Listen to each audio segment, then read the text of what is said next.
Okay 66 तक question बोला था आपको करने के लिए। तो 66 में मॉड्यूल के क्वेश्चंस के डाउट पूछिए अभी। क्वेश्चन नंबर 1 में नहीं करा रहा क्योंकि वो एटॉमिक नंबर चेक करके। अब इसमें तुम्हें क्वेश्चन नंबर 1 एक्सरसाइज 1 है ना, टॉपिक वाइज क्वेश्चंस, ठीक है। तो इसमें सबसे पहला क्वेश्चन में ही डाउट है। वाह कौन सा डाउट था? वाह दीदी वाह। सर इसके 3 ऑप्शन राइट आ रहे हैं लेकिन ऑप्शन में बस 2 ही बता रहे हैं, तो वो करो सर। 3 ऑप्शन राइट आ रहा है। हाँ। और आंसर में 2 ही बता रहे हैं। ऑल ऑफ दिस नहीं बता रहे हैं। नहीं, ऑल ऑफ दिस होगा भी नहीं क्योंकि सर एक नहीं तो आ रहा जैसे पहला ऑप्शन है डोबर्नियस ट्रेड, ये फॉलो कर रहा है या नहीं, राइट? तो मुझे बताओ इसकी एटॉमिक नंबर 31, इसकी देख के बताओ फटाफट। ये ऐसे ही करना पड़ेगा, कोई ऑप्शन नहीं है। क्या है इसकी एटॉमिक नंबर? एटॉमिक मास बताओ। मास का समेशन लेते हैं। 74 74 75 ले लीजिए सर, 74.9 है 75। ठीक है, इसका बताओ। हाँ 1 2 1 हाँ 1 2 1 1 2 1 पक्का। तो डोबर्नियस ट्रेड होने के लिए फर्स्ट एंड थर्ड का मास का एवरेज 31 प्लस 121/2 कितना आ रहा है? बताओ। 150/2 ना 152/2 152/2 मतलब ये कितना 76 के आसपास है ना, अप्रोक्सीमेटली 76। तो ऑलमोस्ट फॉलो तो कर ही रहे, एग्जैक्टली नहीं कर रहे लेकिन कर तो रहे फॉलो। क्या दिक्कत है? ये नहीं कर रहा था, कर रहा था फॉलो। सर मैंने कुछ गलत कर दिया मैंने। क्या गलत कर दिया? अच्छा इसका बताओ। B option CuAg and gold. ये कितना है? 63.5 ना। ये 108 के आसपास होता है। इसका बताओ। गोल्ड 197 होता है, बट 197। तो अब देखो 63.5 प्लस 197/2 कितना आ रहा है अप्रोक्सीमेटली? तो क्या इस तरह से चेक नहीं कर सकते हम लोग? डोबर्नियस ट्रेड का मतलब होता है 3 एलिमेंट आपको क्वेश्चन में दिया रहेगा, फर्स्ट एंड थर्ड का मास का एवरेज जो मिडिल एलिमेंट है उसके एवरेज के बराबर होना चाहिए। अगर ऐसा है तो डोबर्नियर ने बोला इन तीनों का केमिकल फिजिकल प्रॉपर्टी एक जैसा होगा और इन सबको एक ग्रुप में रखिए, एक साथ रखिए, ये डोबर्नियर ने बोला था। क्या एक तो तरीका है, जब तुम डोबर्नियर पढ़ते हो तो उसके रिसर्च में कौन कौन से एलिमेंट पे काम किया था उसने, वो याद रखना पड़ेगा। जैसे यहाँ पे मुझे दिख रहा है थ्योरी में, ऑब्वियसली देखो ये थ्योरी में ही लिखा हुआ है, ये वाला पार्ट मॉड्यूल का थ्योरी में फास्फोरस AsNSp लिखा हुआ है मॉड्यूल की थ्योरी में। तो एक तो होता है कि थ्योरी जब नोट्स बना रहे हो, मैंने बोला हर जगह से पढ़ो, तो ये तो ऐसे भी याद हो जाता है। जैसे आप बोल रहे हो कि सर कैसे याद होगा, थ्योरी याद है, थ्योरी में जो एग्जांपल मतलब 200 साल पहले उसने इन 4 एलिमेंट पे या 10 एलिमेंट पे काम किया और वो थ्योरी में लिखा हुआ है, तो वो तो याद होना चाहिए ना। अब मान लो एटॉमिक नंबर नहीं याद है तो इसमें देखो उसने जो है triads, he arranged similar elements in the group of 3 elements called triad, in which atomic mass of central element was merely the arithmetic mean of atomic masses of first and third। यही तो लिखा है। अब उसमें example में क्या क्या लिखा है मैं बताऊं। क्लोरीन, ब्रोमीन, आयोडीन उसके एग्जाम्पल में है ना। कैल्शियम, स्ट्रोंशियम, बेरियम भी उसके एग्जाम्पल में है। लिथियम, सोडियम, पोटेशियम उसके एग्जाम्पल। मतलब ये सब सोचो 200 साल पहले जब भी उसने ये दिया है उस समय इन सारे एलिमेंट पे, और ये क्रॉस चेक कर सकते हो इन दोनों का मास का समेशन का एवरेज मिडिल वन के बराबर होगा। उसके बाद उसके रिसर्च में और भी है, he was restricted to few elements therefore, अच्छा मतलब कुछ ही एलिमेंट को क्लासिफाई किया इसलिए डिस्कार्ड कर दिया गया, वो तो अलग बात है। लेकिन पोटेशियम, रुबिडियम, सीजियम ये भी उसके एग्जाम्पल का पार्ट है। फास्फोरस, आर्सेनिक, Sp उसके एग्जाम्पल का पार्ट है। Sc, सल्फर, AcTe एग्जाम्पल का पार्ट है ना। HFCl एग्जाम्पल का पार्ट है उसका। HFCl को उसने साथ में रखा था, जबकि अभी modern atomic modern periodic table में H को दूर रखा है हमने। अरे यस नो, ठीक है। And then scandium, yttrium, lanthanum भी। तो ये इतने एग्जांपल तो उसने खुद दिए कि ये ट्राइड फॉलो करता है। तो इसमें से कौन कौन सा एग्जांपल क्वेश्चन में बैठ रहा है? फर्स्ट वाला है, फर्स्ट बैठ रहा है, वाला है। फर्स्ट एंड डी, हाँ, फर्स्ट एंड डी बैठ रहा है, बाकी तो बैठ ही नहीं रहे। तो जिसको ये भी याद रहता उसके हिसाब से भी आंसर कर देते। अच्छा ये आया क्या एवरेज 108? ज्यादा है ना, 108 से कहीं ज्यादा है। हाँ। 200 तो इधर ही है, हम्म, 108 से तो बहुत ज्यादा है ना, तो ये फॉलो नहीं कर- नहीं किया। उसके बाद और एग्जांपल्स में दिए हुए हैं आयरन, कोबाल्ट, निकेल, ये फॉलो करेगा। FeCO(Ni), ये शायद 56 होता है। हाँ, इन दोनों का बताओ। 59 59, ये 58 58 है निकेल, हाँ कोबाल्ट ज्यादा है, हाँ श्योर है? हाँ sir mass number, okay. Mass number तो कहीं पीरियोडिक टेबल में लिखा नहीं रहता है, डायरेक्ट एटॉमिक मास ही लिखा होता है। साइड में लिखा है। हाँ 12 पॉइंट समथिंग, हाँ ठीक है ना। 55.85 है और 59 एंड इसको 58.7 बोल दो।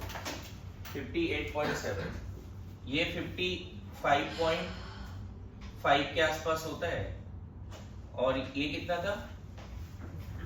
58.9 है, कितना है? 50 58.9, ठीक है 59 ले लो। अब बताओ 55.5 प्लस 58.7 by 2, ये कभी 59 नहीं आएगा। नहीं, अरे ये दोनों ही 59 नहीं है तो कैसे आएगा? मेरी बात समझ लो, ये भी फॉलो नहीं किया। 7.1 आ रहा है। ये समझ में आया? हो जाएगा। हाँ नेक्स्ट क्वेश्चन बोलिए। फिफ्थ वाला सर, फिफ्थ सर वाला उसका दो बॉक्स option से किया आ हुआ रहा है है। सर मैंने, बॉक्स किया हुआ है। हाँ ठीक है, फिफ्थ और लोगों के भी डाउट है। फिफ्थ में बोल रहा है which of the following statement is wrong? No inert gas is present in the 7th period. Wrong है सर, क्योंकि ऑर्गेनिज्म तो है। नहीं, वो इनर गैस कंसीडर नहीं है ना। देखो 7th पीरियड में UUO अनऑक्टियम 118 रेडियो एक्टिव है ना, अनस्टेबल न्यूक्लियाई है। समझ में आया? अनस्टेबल है तो कैसे होगा ये? अच्छा देख लेते हैं इस तरह के क्वेश्चन में क्या होता है। जो 100% इनकरेक्ट है उसको आप देख लो दो स्टेटमेंट में। अब इनर्ट गैस फैमिली में तो आता है OOU, अब उसको इनर्ट गैस मानते या नहीं मानते वो वाली बात है, तो हम देखेंगे अदर ऑप्शंस भी। 3rd पीरियड कंटेन्स 18 एलिमेंट, ये तो कंफर्म रॉन्ग है। अरे ऐसा नो, 3rd पीरियड में 8 एलिमेंट है। कौन कौन सा? Potassium, magnesium, aluminium, silicon, phosphorus, यही है ना।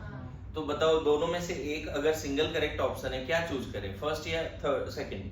सेकंड। ऐसे जाना चाहिए। जब आपको पता है OOU रेडियो एक्टिव जरूर है लेकिन इनर्ट गैस फैमिली में आता है, हाँ। कंफर्म हम देख रहे हैं कि सेकंड स्टेटमेंट क्या है, Wrong. रॉन्ग है, तो उसको आंसर करो ना, उसमें कोई डाउट ही नहीं। ओके हाँ नेक्स्ट क्वेश्चन। 58 वाला।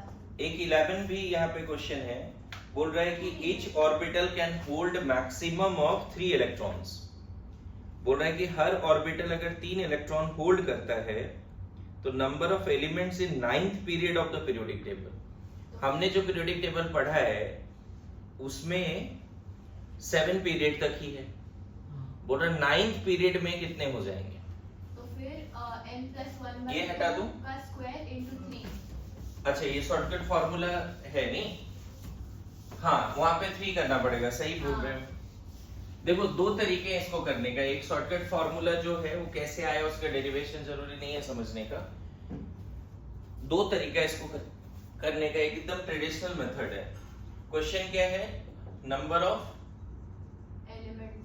Elements in 9th period of periodic table, यही है ना। और ये भी बोल रहा है कि हर ऑर्बिटल में 3 इलेक्ट्रॉन है, 2 होगा तो कितना होगा देखेंगे, है ना। तो दो तरीके से इसको कर सकते हैं बच्चे। एक तो हम क्या कर सकते हैं कि हम पीरियड 1 में क्या लिखते हैं 1s, पीरियड 2 में 2s एंड 2p, पीरियड 3 में 3s 3p 3D। ये कभी लिखाया था? हाँ पीरियड 3 में 3s 3p नहीं, पीरियड 3 में यही है ना, 3D नहीं है। नहीं है 1 2 2 3 3 होता है ना बच्चे। तो पीरियड 3 में बस लेकिन हम इस तरह से नहीं करते, हम ऐसा करते हैं पीरियड में नहीं लिखते, फर्स्ट सेल में बताओ n इक्वल टू 1 है तो मतलब फर्स्ट ऑर्बिट में कितने सब सेल है? 1s, सेकंड ऑर्बिट में 2s 2p 2s and 2p है, थर्ड ऑर्बिट में 3s 3p 3d, fourth orbit में 4s 4p 4s 4p 4d 4f 4f। ठीक है, इसी तरह से लिख देते हैं 5s 5p 5d 5f 5g। याद करो ये क्वेश्चन भी कराया था बॉन्डिंग इसमें एटॉमिक स्ट्रक्चर में कि अगर g subshell to exist minimum value principal quantum number है ना, जैसे s सबसेल तो हर ऑर्बिट में है, p सबसेल सेकंड से शुरू होता है, d सबसेल थर्ड से शुरू होता है, f सबसेल फोर्थ ऑर्बिट से शुरू होता है, फोर्थ सेल नहीं। n इक्वल टू अगर 6 ले लें तो 6s 6p 6d 6f 6g 6h, n equal to 7 7s 7p 7d 7f 7g 7g 7h 7i, ऐसे चलेगा। अब यहाँ तक तो हमने लिखा है, ये जब मैं अबव रूल पढ़ा रहा था उस समय भी ये चीज लिखी थी एटॉमिक स्ट्रक्चर में। इसी को थोड़ा आगे बढ़ा देते हैं। अगर पीरियोडिक टेबल में 8 पीरियड होगा, आज का टैप टेस्ट का सवाल इससे बन जाएगा एक, इसको ध्यान देना। क्या है ये? 8s 8p 8d 8h 8i फिर 8j। जरूरत नहीं है लेकिन चलो लिख दिया समझने के लिए। j सबसेल तक चला गया, जबकि हमें कितना चाहिए? अर्थ के एलिमेंट्स की sp_d ghi चाहिए। अर्थ में जितना एलिमेंट्स है वो 4 ऑर्बिटल में समा जाता है, इसीलिए पीरियोडिक टेबल में 4 ही ब्लॉक है, s block p block d block f block, g block h block i block नहीं है पीरियोडिक टेबल में, है कि नहीं। 9th में आ जाते हैं 9s 9p 9d 9f 9g 9h 9i 9j। ठीक है, रहने देते, उतना नहीं लिखते। चलो एक और लिख देता हूँ 10 10s 10p 10d 10f, और आगे नहीं लिखते, रहने देते हैं। अब देखो पीरियोडिक टेबल का फर्स्ट पीरियड में सिर्फ ये आता है नहीं, फर्स्ट